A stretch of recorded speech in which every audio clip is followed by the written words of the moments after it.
আপনাদের মনে আছে 2008 সালে টাউন হলে এই স্টেজে দাঁড়িয়ে বেগম খালেদা জিয়া আমার হাতে ধানের ছড়া দিয়ে বলেছিল, ইয়াসিন আমার সন্তান সমতুল্য, তার হাতে ধানের ছড়া আমি তুলে দিলাম, আপনারা সবাই তাকে খেয়াল রাখবেন।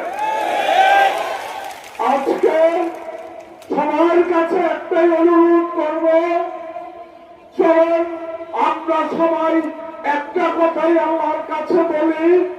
আমি আজকে আল্লাহর কাছে একটাই প্রয়াস করছি, একটাই প্রার্থনা করছি, হে আল্লাহ 2008 সালে যেইভাবে আমার নেত্রী আমার হাতে ধানের ছড়া দিয়ে বলেছিল, আমার সন্তান সমতুল্য ইয়াসিনের হাতে ধান তুলে দিলাম, আজকে 2025-এ আল্লাহ তুমি আমার নেত্রীকে সুস্থ করো, চলো এই স্ত্রীগুলো এসে আমার হাতে ধানের ছড়া তুলে দিয়ে কুমিল্লাবাসীকে আবারও বলতে পারে, আবারও বলার শক্তি দাও, তৌফিক দাও, আবারও যেন বলতে পারে আমার সন্তান সমতুল্য ইয়াসিনের হাতে আবারও ধানের ছড়া তুলে দিলাম।